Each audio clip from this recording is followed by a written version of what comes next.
matter how you do the math, it all adds up to you going down. So, are you going to go quietly? Or is this gonna get loud? Titans, go!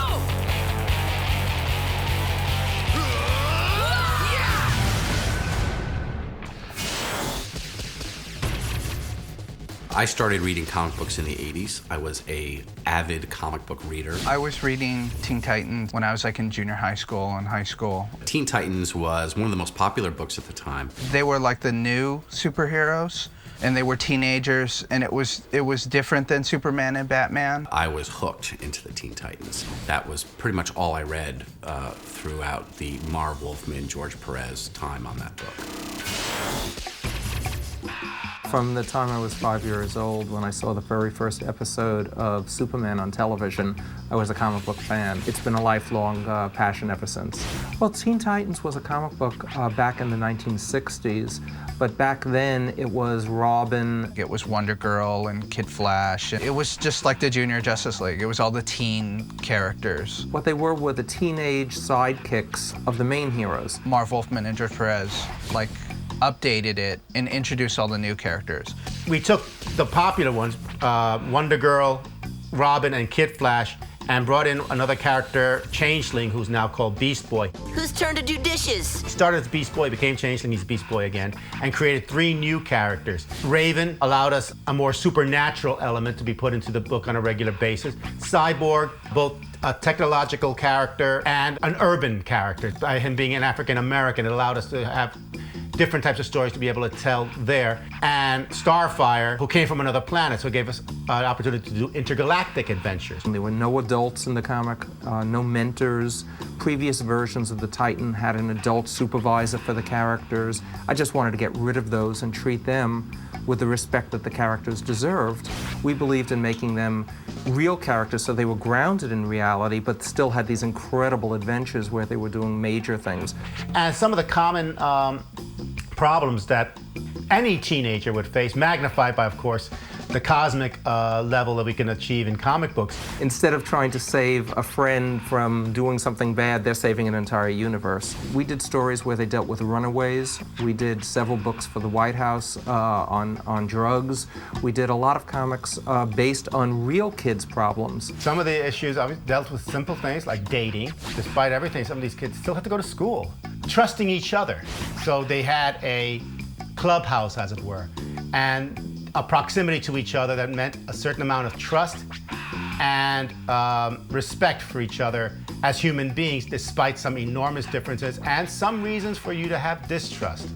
That's the period where it's all angst, where it's all, what am I going to do? Do they like me? Do they not like me? So, we really are friends? Bringing that into the characters is what made them work for a long, long time and made the new Teen Titans DC Comics #1 comic for years. Somehow we struck a nerve. The relationship between the characters was something that the fans liked. The big differences between what I was trying to do and what a lot of people were doing previously was really center on the characters, really make the villains important to the characters, as I say, not as just criminals robbing from banks or jewelry stores. So for me and for Marv, we were never drawing costumed characters. We were drawing characters in costumes. The difference, again, between the teams, between the comic book and the cartoon is, in the comic book, it was really a soap opera between everybody that was going on. And in the cartoon, they really are 5 friends who really care for each other. That really makes the action better. Didn't you hear him? Your sister needs help. Marv was very acceptable of the idea. He thought it was different from his Teen Titans, but he understood what we were doing with the new ones. We've worked with Marv on the show a couple of times, and it's always great because he writes from character more than anybody that I've worked with. So he created these characters that were each unique, each individual, and very, very relatable, yet not the sort of people that you would meet in your everyday life. We really wanted to make the characters iconic, and each one of the characters feels like someone that you know from high school, or you knew, or the kind of very iconic. There's a funny guy, there's a hero guy, there's a jock guy, there's a creepy chick, and there's a, hot chick. Azrath Metrion Zinthos! Raven's actually my favorite character. She is the exact opposite of Starfire. I was playing very much with emotional opposites so that they'd be able to work together interestingly. Might you wish to hang out with me? She's a telepath, an empath, who has an ability to manifest energy through a soul self. Raven is complicated. This was a character truly in control of his soul, because that soul self, that black shape, had to be controlled at all times. Think again. You don't want to let this Trigon demon that we saw in the cartoon show and was a regular character for several storylines in the comic book as well, you can't let that character out. A teenager, and these are all representations of different emotions of teenagers, is conflicting emotions all the time. We need to control our emotions. She is constantly having to do meditation to control herself. Need to be alone. That was just plain freaky, correct? The one time she did explode and Trigon started to come out, the others had to help her. And that's a nice way of taking what we did in the comic book and translating it into your friends being able to help you contain the problems inside you. Get out of my mind now! Leave you alone with that? Not gonna happen. Raven is the cynical one. She's the one who's got a dry sense of humor. Yo, Raven, try one. They're loaded with soybeany goodness. I respect that you don't eat meat. Please respect that I don't eat fake meat. I suggest a large pizza with pickles, bananas, and mint frosting. Starfire was the princess of another planet, and she falls to Earth in the first issue of the comic book, doesn't speak anything that we can recognize, and the Teen Titans rescue her. She is a complete innocent in many ways, but she's a great warrior. No more chasing now, please! If Raven was created to be the character who has to withhold emotion, Starfire is the character who explodes with emotion all the time. In innocent emotion and loving emotion, and also as the warrior, because she'll immediately go into battle in the cartoons and in the comic books. But at the same time, she's the one who cares most about keeping everyone together. May we now go see if Raven is better? If you have a best friend, you know that person's not going to think exactly the same way you do. Sometimes you're going to be arguing with them, sometimes you completely disagree with them, but you still want to be friends, and that's what I was trying to do in creating the differences between Raven and Starfire. Starfire was the foreign exchange student, the girl from another town, from another way of doing things. She was really the kid from another culture, and we were able to base a lot of humor. She's one of my favorite characters. This tangy yellow beverage is truly delightful. That's mustard. Is there more? This is Cyborg. I'm either in the gym, playing Game Station, or kicking bad guy butt. Leave a message. Cyborg is closest to our concept because he's basically a young man who's half man, half robot, and has to deal with the fact that he feels like he's a bit of a freak. Just a natural part of being unnatural. He was a victim of an accident that his father caused that almost destroyed his body and had to be rebuilt. He was an athlete, and he hated the fact that by becoming this cyborg, he couldn't do athletics anymore because he'd instantly be better than anyone else. He's tougher than the others because he is more city than all the other characters. I quit! Cyborg comes from this very emotional place. If he's happy, he's so happy. If he's mad, he's so mad. And all of that's only gonna last about 5 minutes till the next thing comes along. Pleased to meet you, little lady.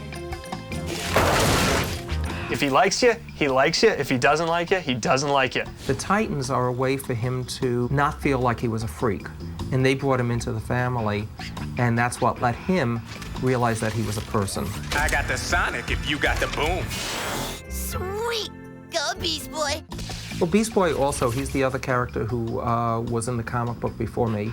And he has the ability to change into different animals. I love the idea that this character could turn into any animal he wanted. And if you just left him on that level alone, I think that was fun. All his characters that he turns into are green, so it's not like he can be a green gorilla and expect to hide among other gorillas. He'll always be identifiable. But I wanted him to be more fun. I wanted him to joke around. I wanted him to be the one character in the Titans who loved his powers.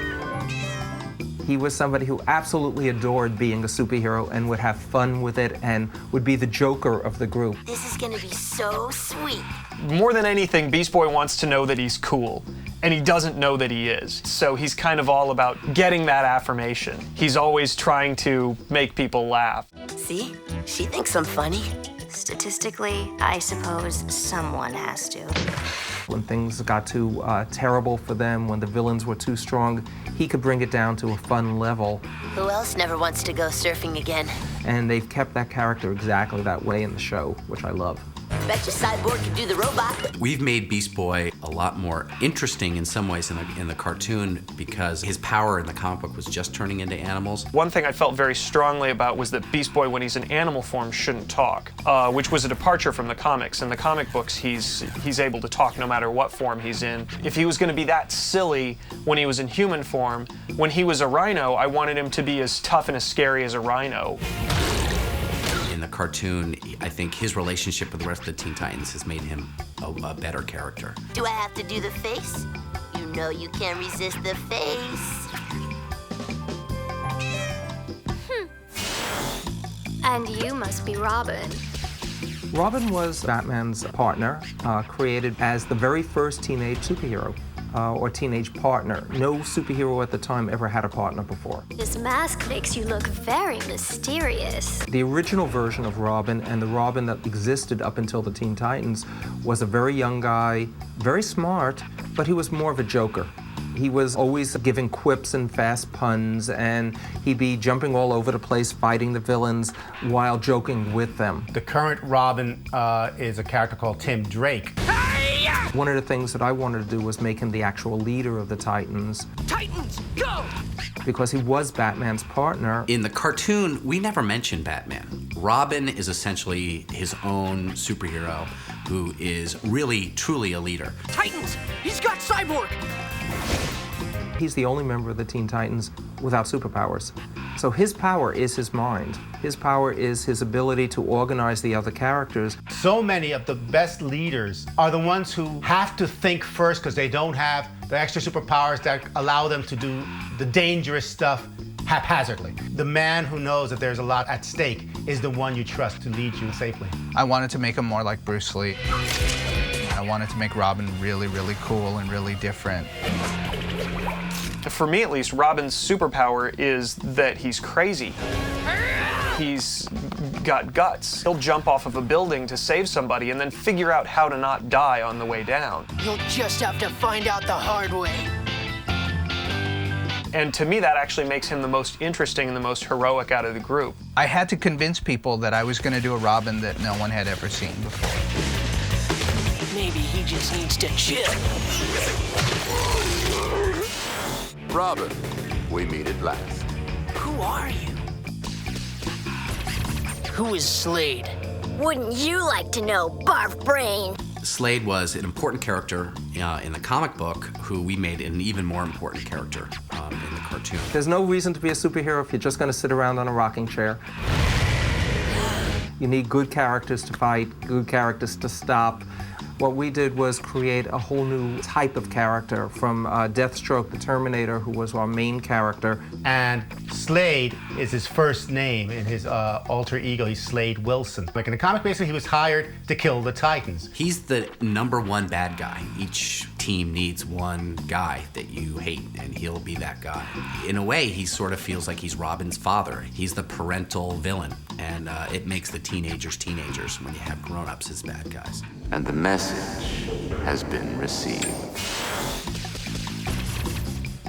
When we did Batman, what I thought was good about Batman was we set it in like this alternate 40s world. And I thought for Teen Titans, what we should do is sort of set it in kind of an alternate 60s. Teen Titans is in a fictional city on the West Coast. It's sort of a combination of San Francisco, Los Angeles, and San Diego. Oh, the comic definitely took place in New York.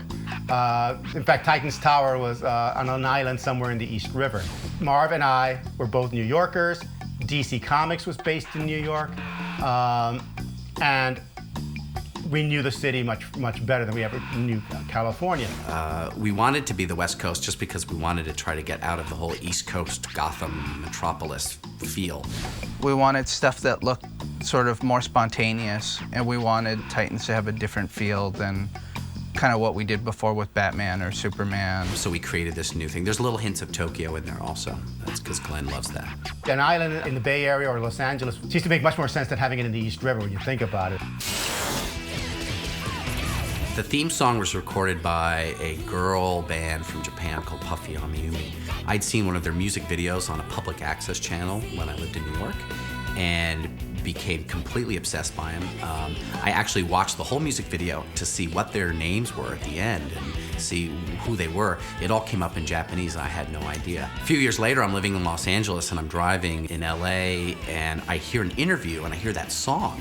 And it's an interview on Puffy Amiyumi on NPR. And I pulled my car over and I started the Puffy Amiyumi harassment campaign. I didn't know what I wanted to do. I knew I wanted to do something with them on Cartoon Network. Meanwhile, we were making the Teen Titans show and it had this Murakami, this Japanese influence. So I said, let's get Puffy to make the song for Teen Titans. Glen and myself met with Andy Sturmer, who was their producer, and came up with some ideas of what we were gonna do. TV shows, cartoons, don't have theme songs anymore, so that was a reason why we kind of went for that. I think I told them I wanted it like the old Batman show. I wanted it like the Spider-Man theme. And even like Brady Bunch and Partridge Family. I told them we should do something like that because no one's doing that anymore. And Andy went off and wrote the song with Puffy that became the song that we have today.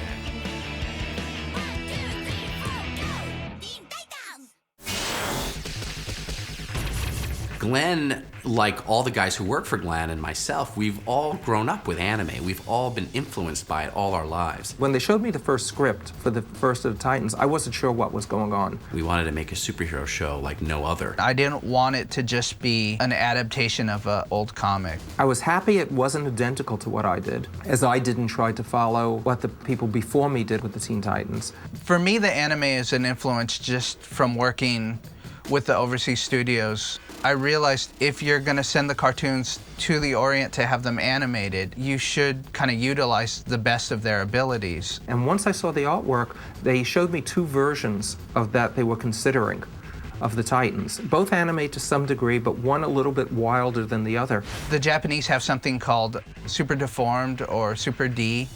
It's the equivalent of like a Tex Avery-like take where the eyeballs come out. Animation's about big reactions. And the old type animation was always about things, you know, squash and stretch. Characters can change form, characters can change design. With this show, we wanted something like that. We wanted to see how emotional the characters got. I'm fighting inside Titan's tower, and the tower itself is dancing as if it's caught in the fight, you know, very, very Tex Avery, very, very cartoony. I pushed them. I said, make it weirder, make it different. Don't be scared of doing something nuts. And Murakami was born. One line that we said a lot while we were developing Teen Titans is the squint test, we called it. So we wanted to make the stories very obvious. David Slack was great at that. He really ran with that idea. It was sort of a litmus test to know when things would work for a very young audience. In photography, it's for black and white photography. You squint your eyes and things either become black or white. You lose color. It's a way of knowing what a color image that your eye sees is going to look like in black and white. For us, basically, it had to do with how much explaining there was. If you open an episode with a bad guy on top of a toppled armored car with money spilling out and the Titans are around him, that squints because he's doing something bad. For me as a writer, what it meant was things that kids would see and go, that's wrong, you can't do that. Things that kids get, jealousy. Fascinating. Sibling rivalry, getting beat up on the schoolyard. Things that we thought kids could really relate to and turn those into superheroic stories. Take Starfire, for example. We never went into her backstory. We never said, well, she's from Tamaran and she's come to Earth. All we did is have her, in the scene that really introduced her character, have her eating cotton candy and talking about how strange things were on Earth. So we didn't have to explain that, we just showed it. It vanished. Yeah, it'll do that. So that was the squint test in as much of a nutshell as I can put it in. The comics influenced the show tremendously. I was brought in because I wasn't a comic book guy. I'd read my share of comic books, but I was more of a TV kid. I'm a big science fiction book fan and all of that, but I hadn't really been deep into the comics the way that Glen and Sam had. So my role was to be the guy who said, hey, guys, nobody knows what you're talking about. What was important about that series was that they were doing a lot of things that nobody had done with superheroes before. One of the things that we tried to do with the Titans, and I was adamant about doing with the Titans, was make all the villains resonate with the individual characters. These weren't villains who were just stealing things from a bank, which most comic book villains were at the time. They were characters who had to deal directly with our heroes. So there was a personal connection between them. We carried that over in the show. One of the things that we were really looking to do was to find a way to make the show about something more than just beating the bad guy. To make it about feelings, to make it about emotions. Why are you wrecking everything? Because it is amusing. Did they look amused? And I think the strength of the show comes a lot from the fact that it's about emotion. Writing for the types of stories that Marv and I wanted to read as comic readers made it a little more universal, and it seemed to be a successful formula. It's like, well, if we do Teen Titans, what do we want to see different about the Teen Titans, or what do we want to see? Since we're fans, we realize that the fans are going to like it the same way. The success of the Teen Titans has been a lot of things. I think it was a new kind of superhero show that hadn't been out in a while. It was extremes. Murakami was something they had never seen before. The juxtaposition between characters that you really like and really butt-kicking action scenes made the show very interesting, and the stories are things that you can really relate to, and I think that's helped all to the success of the show.